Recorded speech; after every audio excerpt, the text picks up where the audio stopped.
जय श्री राम जय Hanuman. Hello friends, आपण मानकु मु स्वागत करुछि मो चैनल सुप्रभात रे। बंधुगण, आज वीडियो रे आमे प्रभु श्री हनुमानकर एपरि किछि चमत्कारी मंत्रटी जानिबा, जहा जप बा श्रवण रे 100% आपणकर समस्त कष्ट दूर होई जीवो और आपणकर समस्त कष्ट दूर होई आपणकर समस्त समस्या मध्य दूर हो। तेबे से मंत्र गुड़िक एत शक्तिशाली केमिति हिला, चलतु आमे जानिबा। बंधुगण, छुआ बेले पौराणिक कथा अनुसार हनुमान नाम मारुत थिला। एकदा मारुति नंदन निदरू उठी सारिबा परे तांको प्रबल भोक होइथिला। से पाखरे थिबा गछरे एक लाली रंगर पाचिला फल देखिले, जहाकू खाइबाकू तांको बहुत मन हैला। ताकू खाइबाकू से बाहरी पड़िले, मात्र जहाकू खाइबाकू से इच्छुक थिले सेठी फल नथिला, ताहा थिला स्वयं सूर्यदेव। से दिन अमावास्या थिला, तेणु राहु सूर्यदेवଙ୍କୁ ग्रहण लगेबाकू जाइथिले। मात्र से ग्रहण लगेबा आगुरु ही हनुमान तांको गिली देइथिले। राहु किछि बुझी पारिले नहीं। से इंद्रदेवଙ୍କ साहाଯ୍ୟ लोडिले। इंद्रदेवଙ୍କୁ बारंबार अनुरोध करबा सत्ते हनुमान तांको छाडु न थिले। तेणु इंद्रदेव तांको वज्र रे हनुमान को मुह को प्रहार कले, जहा फल रे सूर्यदेव मुक्त होई गले। वज्र प्रहार हेबा फल रे से मूर्छित होई पृथ्वी रे पड़िले, आउ तांको ओठ टेढ़ा होईगला। तेबे पवनदेव यही कथा जानिले, से अत्यंत क्रोधित होईगले। से तांको शक्ति बल रे पवन प्रवाह बंद करदेले, जहा फल रे समस्त पृथ्वीवासी अणनिश्वासी होईगले। समस्त प्राणी हंतसंत होईगले। एही विनाश को रोकिबा पई समस्त देवगण पवनदेव को अनुरोध कले कि से तांको राग को शांत करी पृथ्वी रे पुनः प्राणवायु संचार करिवे। समस्त देवगण पवनदेव को प्रसन्न करिबा पई हनुमान को विभिन्न वरदान देले और तांको पूर्वपरि करिदेले। समस्त देवगण वरदान फल रे हनुमान आहुरी शक्तिशाली होइगले। मात्र वज्र पहाड़ रे तांको ओठ टेढ़ा होगला, जहा फल रे तांको नाम हनुमान पड़िला। तेबे बंधुगण, समस्त देवगण हनुमान को बहु गुड़िए वरदान देइथिले। सेथिमध्यरु भगवान ब्रह्मा वरदान देले कि एही बालक को केबे हेले मध्य काहारी ब्रह्म अभिशाप लागिबो नाही ओ से शत्रुंको भयंकर हेबे और मित्र मानक पई अभयदाता मानिबे एवं निज इच्छा अनुसार निज रूपटी बदलाई पारिबे। इंद्रदेव वरदान देले जे तांको वज्र आउ केबे मध्य तांकर कौनसी क्षति करि पारिबो नाही। सेहीपरि सूर्यदेव मध्य वरदान देले जे से तांको तांकर तेज प्रदान करिवे। जमराज मध्य वरदान देइथिले।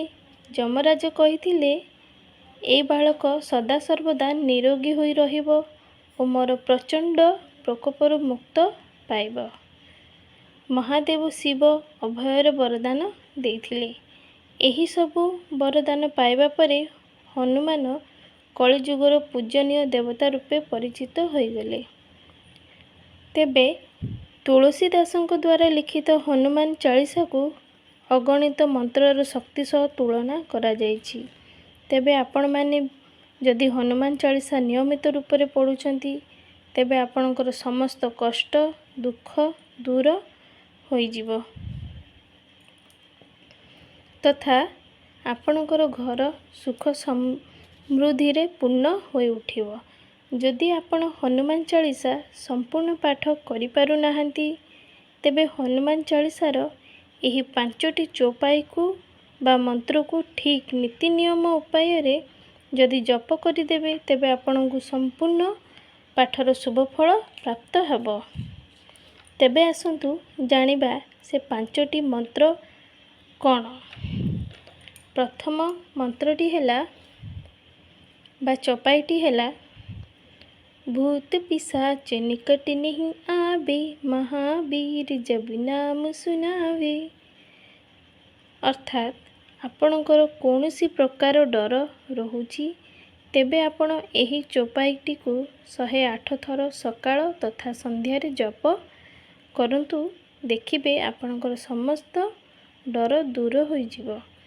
तेबे दर्शक बंधु मु आपणको गोटे कथा मने पकाइबाकू चाहूँगी बा अनुरोध करने चाहूँगी, आपण जेबे मध्य हनुमानंकर मंत्र जप बा हनुमानंक आराधना करुछंती तेबे संध्या समय रे बेसी करंतु, कारण प्रभु दिन सारा रामंक सेबारे लागि थांती।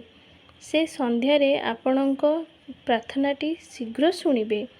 तेबे एही मंत्रटी आपण सकाळ तथा संध्या रे 108 थर जप करंतु। द्वितीयटी हैला नासी रोग हरि सब पीरा जपते निरंतर हनुमत बीरा। अर्थात जदि कौनसी व्यक्ति सबुबले अथवा कौनसी दीर्घ दिनर रोगरे पीड़ित अछंती तेबे से एही चौपाईटी 108 थर सकाळ समय रे जप करिवे तथा मंगलवार दिन हनुमानंक आगरे हनुमान चालीसा पाठ करिवे। एपरि कले से यथाशीघ्र रोगमुक्त होइजिवे। तेबे आसंतु बंधुगण आमे तृतीय मंत्र बा चौपाईटी जानिबा। अष्ट सिद्धि नवनिधि के दाता असबर दीन जानकी माता। अर्थात हनुमान को अष्ट सिद्धिर दाता बोली माना जाए और एही बर तांको माता सीता देइथिले। जदि आपणक जीवन रे शक्ति प्राप्त करने को चाहूँगी तेबे ब्रह्म मुहूर्त रे उठी यही मंत्रटी 108 थर जप करंतु। ब्रह्म मुहूर्तर सठिक समय सकाळ 4टारू 5 घटिका पर्यंत होइथाए। चतुर्थटी हैला विद्यावान गुणी अति चातुर राम काज करिबे को आतुर। अर्थात जदि काहाकू धन तथा विद्या दरकार बा धन तथा विद्यार समस्या रही, जेते अर्जन कले मध्य धनार अभाव रहुछि, जेते पाठ पढ़िले मध्य पाठ मने रहु नाही, तेबे से एही मंत्रटी 21 थर प्रतिदिन जप करंतु। पंचमटी हैला भीम रूप धरि असुर संहारी रामचंद्र के काज सवारी। अर्थात जदि आपणको केही शत्रु अछंती बा आपणको के सही पारु नाहंती तेबे एही मंत्रटी सकाळ संध्या प्रतिदिन 108 थर जप करंतु। तेबे श्रोतागण एगुड़िक थिला हनुमानंकर गुप्त मंत्र। जदि वीडियोटी भल लगी थाए तेबे लाइक शेयर सब्सक्राइब करदेवे और कमेंट बॉक्स रे जय श्री राम जय हनुमान निश्चय लिखिबे। जय श्री राम जय हनुमान।